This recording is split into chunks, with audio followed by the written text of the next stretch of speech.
Hi, this is Rabbi Orlofsky, and welcome to the Rabbi Orlofsky Show. Whether you are listening on Torah anytime or wherever you listen to your podcast, it is so wonderful to have you along. And we have a sponsor this week, Anonymous, but the dedication is actually very special to me. It's in honor of Rabbi Wargalanta.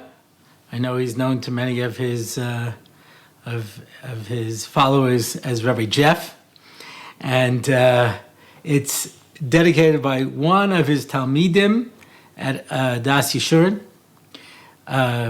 He has been a Rav in San Diego for many years. I remember when he was in Australia. I remember when we were in the Hebrew Academy of Nassau County together. And what an honor it is for me that this podcast is being given in honor of him, episode 44. And I have to tell you, I speak about a lot of different things. Some of them more controversial, some of them less controversial. My feeling is always that if it gets a stronger reaction, that means that I've hit on something. Yeah.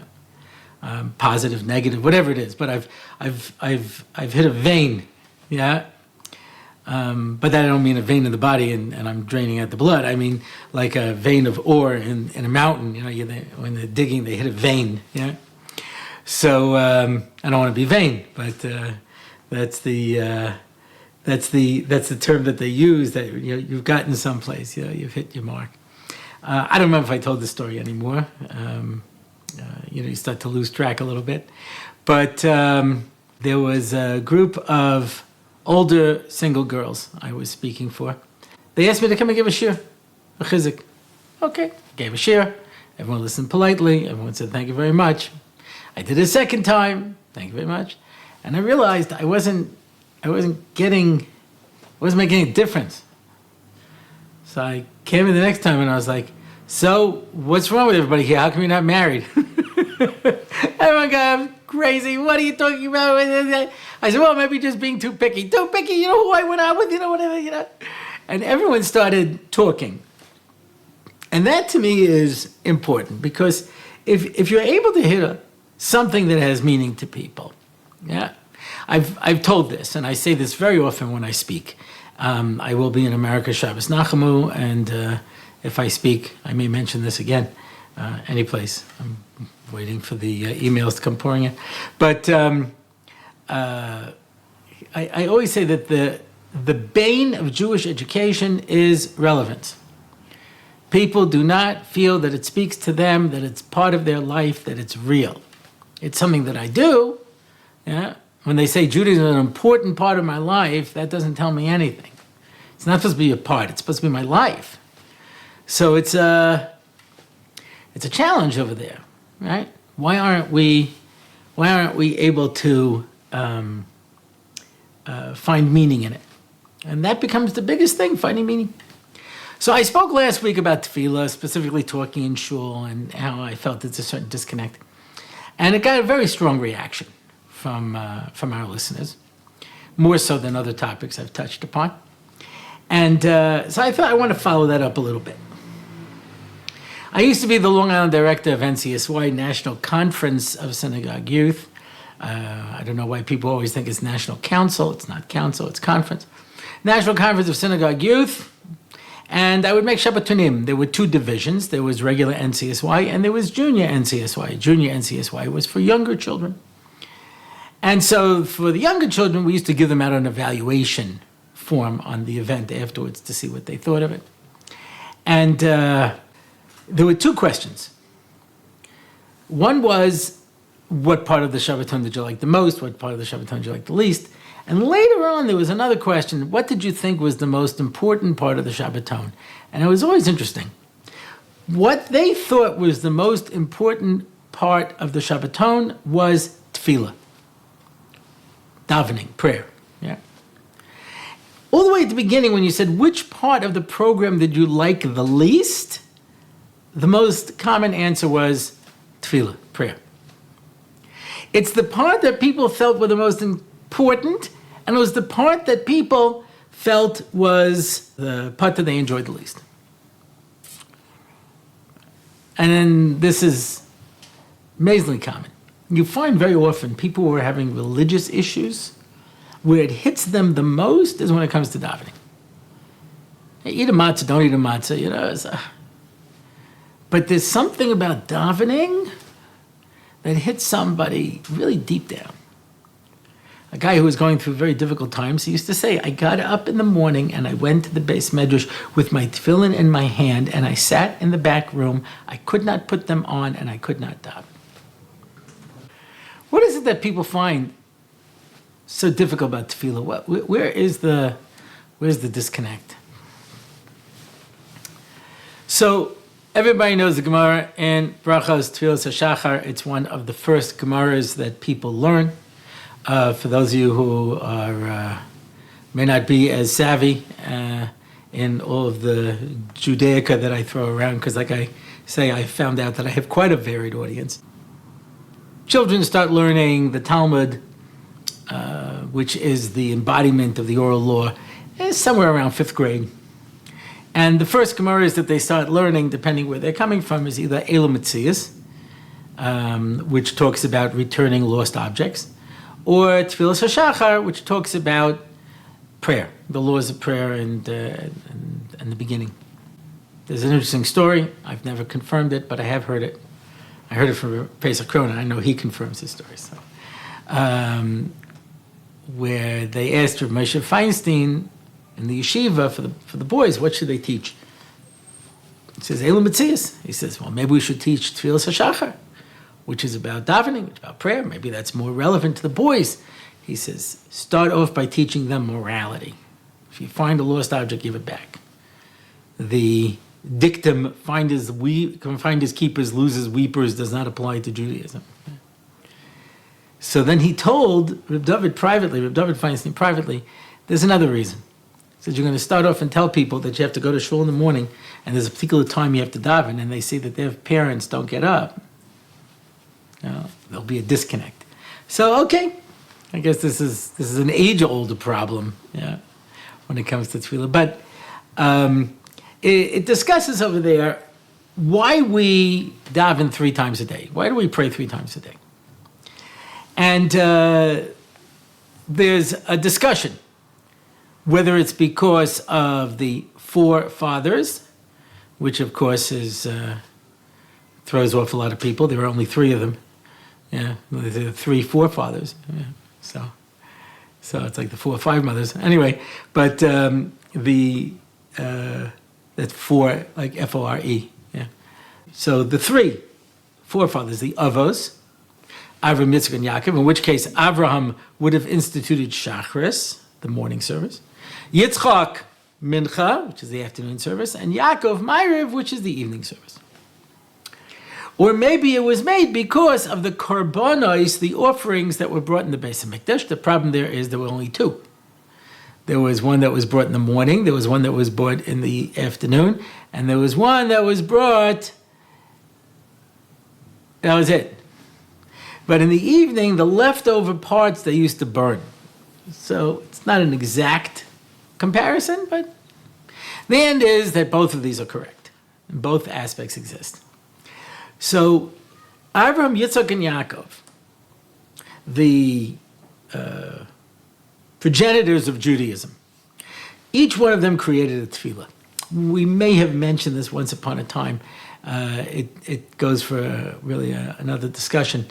But all of what are called the Sheva Roye Yisrael, all of the 7 shepherds made a tefillah.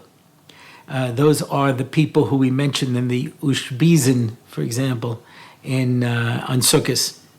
So you have Avraham, Yitzchak, Yaakov, Moshe, Aaron, Yosef, and David. Each one of them created a tefillah. But the daily service, the 3 tefillahs, Shachris, Mincha, Ma'ariv, or Shachris, Mincha, and Aravit, if you prefer.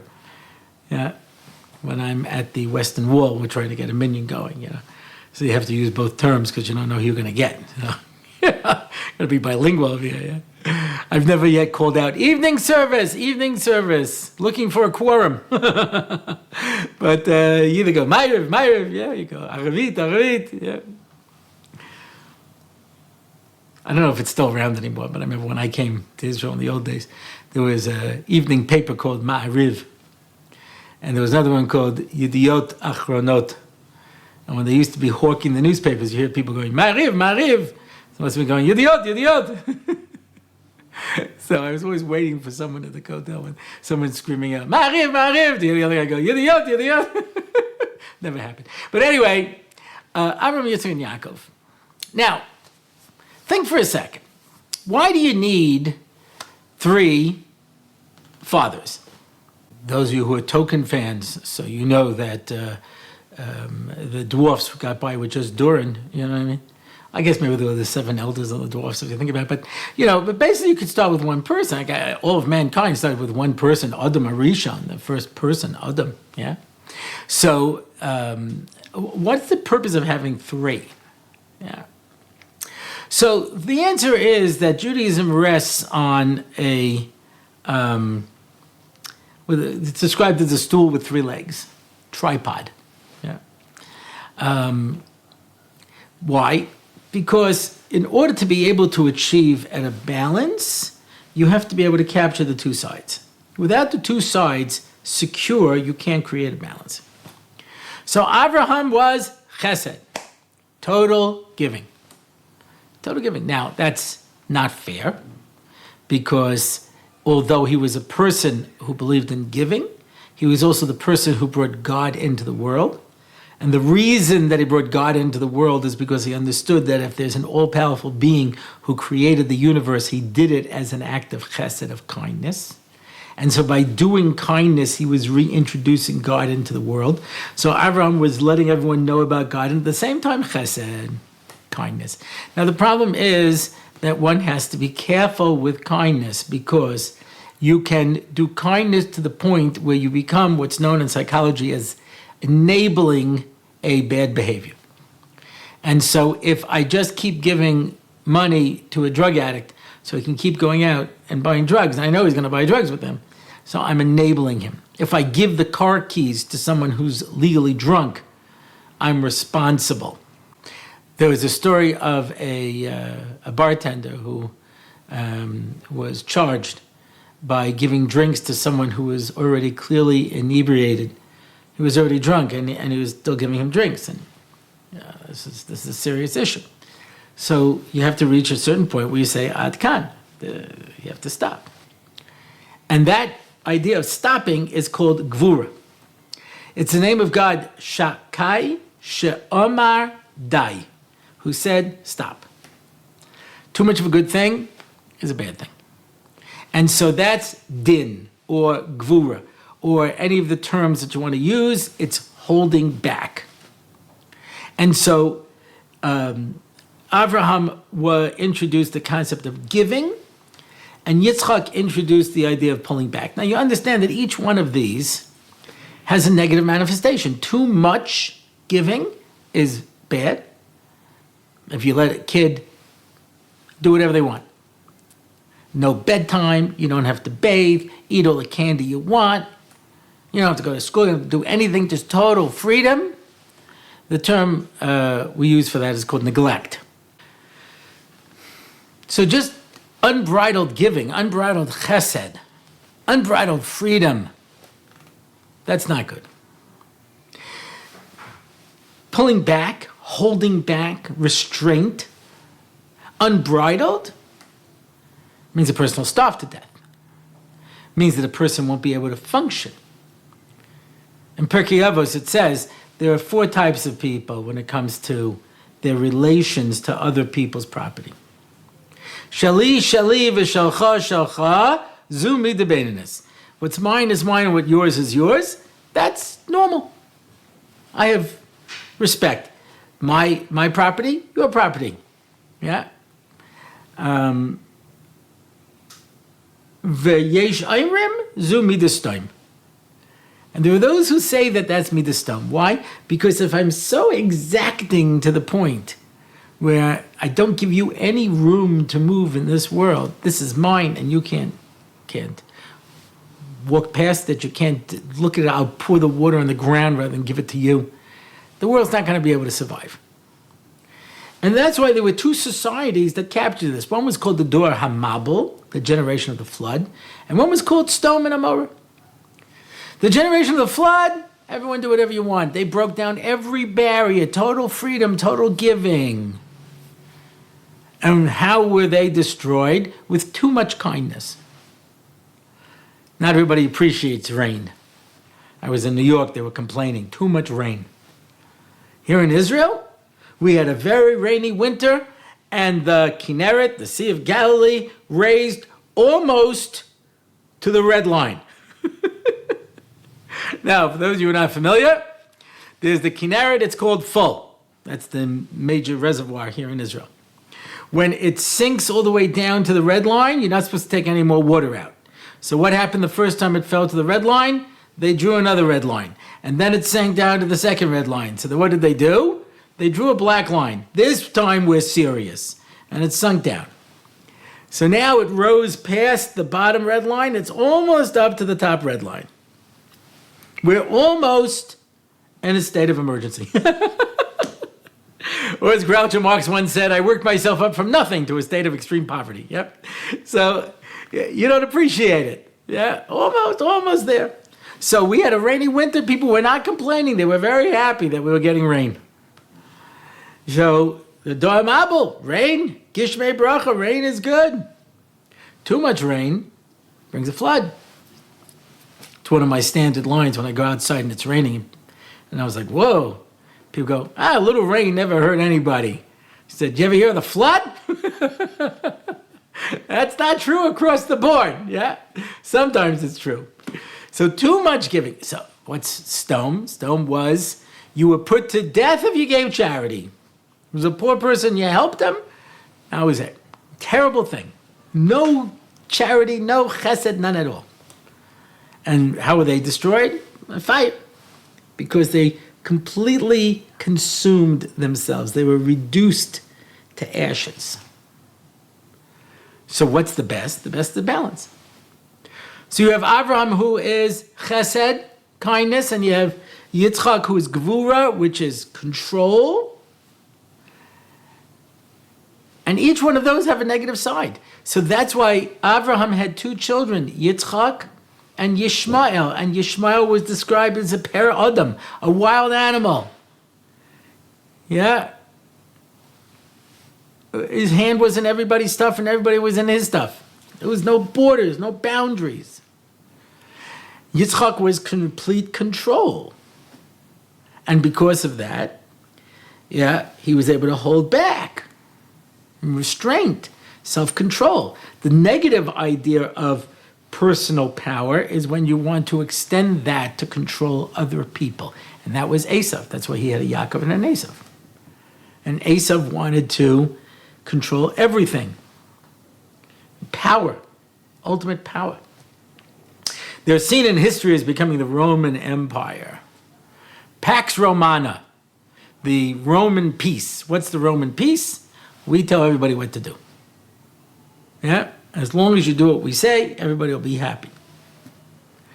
Now, Yaakov had to be the perfect balance between those two. And that becomes the challenge. So the Avos are there to create that balance. And once you have Yaakov, then you have the ultimate. Avram Avinu, create Shachris. Yeah? Avram was chesed, kindness. Lahagid ba'boike chasdecha. I will tell in the morning your chasodim. Because it's daybreak. If you want to believe, it can be daybreak. Yeah, sunshine. Let the sun shine in. Yeah. You bring in the new day. It's optimistic. I once heard Rabbi Shapiro say, everything smells good in the morning. The morning brings with it this wonderful freshness. He says, even Verstunkener New York smells good in the morning. The way he put it. The morning, everything looks great. And Abraham's life is so good. He gets saved he defeats 4 world powers. He gets thrown into a furnace, comes out intact. he watches Yishmael do tshuva. He ends up having a child in the end. He sees Haggard, come back to the correct ways. In fact, he dies a little early, so he shouldn't see Esav go off the derech. He has a blessed life, and that's what Shachris is when everything is great. And Yitzchak dies knowing that his son Yaakov doesn't know that his beloved son Yosef is still alive down in Egypt. He knows that the Egyptian exile is coming. He himself had to go into exile by Avimelech in the land of the Plishtim. He never gets to see Esav come back. Yeah, he got difficulty. But no one's got it as bad as Yaakov. So Yitzchak is mincha when the sun is setting, when things are going down. Nahagid baboiker chasdecha ve'emunoscha baleilos. And the faith is at night. Because night is darkness, darkness is non-existence. You can't see anything. And I heard Moshe Shapiro say once again, he says, why are people afraid of the dark? I'm going to put you in a dark room, turn off all the lights, totally dark. What are you afraid of? Histakel tachas hamita, ein mifletzet. He says, look under the bed, there's no monsters. There's no monsters, there's nothing there. Yeah. What are you afraid of? He says, in darkness, you don't sense your own existence. And that's why Yaakov Avinu is the one who has to face up to a life of difficulties. Yaakov dies the earliest of all of the avos, of all the forefathers. Yitzchak made it to 180, Avraham 175, and Yaakov makes it to 147. Why? He died early. You know why? Because he complained about his life. He wasn't complaining. It's just Paro noticed he looked very old. And he says, why do you look so old? And he says, I've had a tough life. And God says, you had a tough life? Didn't I save you from your brother who was trying to kill you? Didn't I save you from your uncle who was trying to kill you? After you worked for him day and night in the freezing cold and the burning heat for 22 years? Didn't I get you back your son Yosef, who was kidnapped and you thought was dead for 22 years? Didn't I get you back your son Shimon, who you thought was thrown into prison forever? Didn't I get you back Binyamin, who you thought you would never see again? Yeah. Didn't I return Dinah to you after she was kidnapped and raped? Complain. Well, you know what? Listen, cut the man some slack, Okay, great. But we could look at this another way. My son was kidnapped. My son was thrown into prison. I was almost killed by this one. I was almost killed by that one. Yeah, I went into exile. I had all these years of suffering. And you're upset at me for complaining. And I wasn't really complaining. I was really observing. The answer is that Yaakov was there to face challenges. Nighttime is dark. Nighttime is a time when we don't sense our existence. Nighttime is the mashal for gullus, for exile. It's close to 2,000 years we've been in exile. When you think about it, okay? We came out of Egypt, we were in the desert for 40 years. Every year we would bury a certain amount of people. Okay, so let's not, even though we had the Mishkan, let's not really look at that as like one of the golden times, right? We come into Eretz Yisrael, we've got the Mishkan, and then we build the Beis HaMikdash. That whole process was 850 years. Okay. Every now and then an army would come to try to kill us and wipe us out. Okay, but for the most part, we had a Mishkan Beis HaMikdash 850 years. Then we go into exile for 70 years. Haman tries to kill all of us. We have a difficult time. Nebuchadnezzar was king. When he was king, nobody ever smiled. Then we come back. We have a Beis HaMikdash for another 420 years. Well, the Greeks are trying to kill us, and the Romans are trying to kill us. But we had a Beis HaMikdash. 1,270 years we had in Eretz Yisrael, the Mishkan and the Beis HaMikdash. Almost 2,000 years where we're out of it. We're about to go into the 3 weeks, which is the weeks of destruction. We mourn the destruction of the Beis Hamikdash, of the temple, the exile of the Jews. That's become normal to us. We don't even understand what it means anymore. That's why Yaakov was the one who established Ma'ariv, established that there's a tefillah at night. V'amunascha b'leilos. And we can have faith in the difficult times. And we don't even know anymore. We don't even know what we don't even know what normal is. Chagai. It's turning to the Jewish people. This is after the first temple was destroyed, before the second one was built. And he says, you have permission to rebuild the Beis Hamikdash. Why aren't you running to do this? Don't you see that you're living a shadow existence? Your meat doesn't taste right because it gets its taste from the karbonos, the offerings. Your wine doesn't have its effect because it gets its power from the nesachim. Your clothing doesn't feel right because clothing gets their power from the big day kahuna. And when you make money, it's like you're putting it into a purse with a hole in it because all the bracha comes from the Beis Hamikdash. Why aren't you jumping to rebuild it? Okay, that was a good time on them because they remembered the first Beis Hamikdash. What do we remember?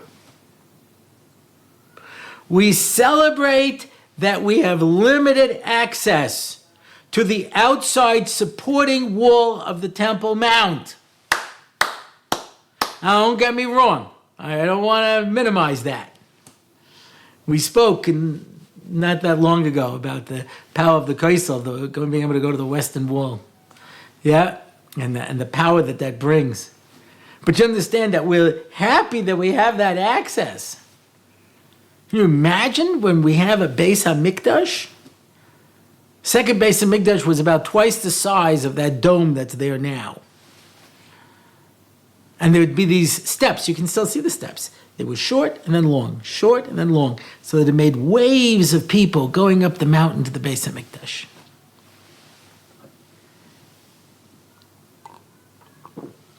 Just have my Rabbi Orlofsky show mug.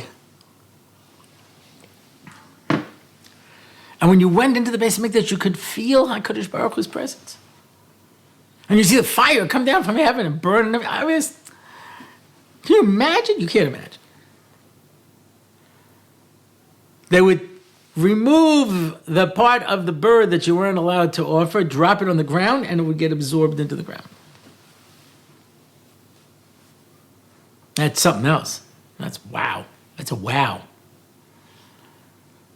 Can you imagine you come into Yerushalayim and you see this cloud hanging over the Temple Mount and you see the fire coming down? I mean, yeah, it's a whole different existence.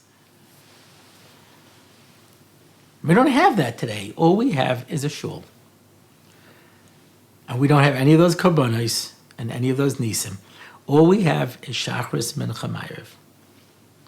All we do is go in the morning and express our appreciation and the fact that I have this optimism in life. We daven mincha because we recognize that sometimes things are not going our way. And we have Ma'ariv at night when we are sitting in the darkness. Maybe the tefillah that's most relevant to us today. Korban is translated in English as a sacrifice. Sacrifice is a terrible word. Sacrifice sounds like I'm giving something up for you. I'm sacrificing something. Korban is from the word likarev, to come close. The Sefer in the Chumash that we finished not long ago, which describes the korbanos, is called Vayikra. Vayikra, which is a term of endearment that the malachim who love each other use. V'kara zeh el zeh. And Hashem calls Vayikra to the point that Moshe Rabbeinu can't even believe it. He writes a small aleph, so it should look like Vayikar. He happened upon him. He accidentally came to speak. Because Vayikra is a term of endearment. The Karbanos are there to express that love and endearment. And what we have today is tefillah. So if a person is having issues with God, and God gets a real bad rap because we sometimes associate him with other people in our life. So if we had a parent who was perhaps not very good to us, or we had a Rebbe who was not very good to us. Rabbi Orlofsky told me this story about this little girl. You know, I did this with my children, something with my grandchildren. You put them on top of the refrigerator. And you say, come, jump to Abba. I'm afraid. No, come on, jump. It takes them a while. And they jump and you catch them and then it becomes addictive. They love it. Go up there, they jump down, you know. So he puts his little daughter up and says, come, jump to dad. She says, I'm afraid. No, come on, jump. He jumps, she jumps, he backs up. She hits the ground and says, you learned an important lesson. Never trust anybody.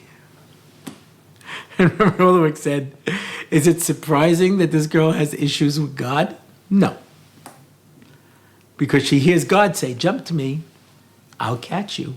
And she sees her father letting her hit the ground. We'll have to talk more about God. He deserves probably a podcast or two for himself. But just think it from this point of view.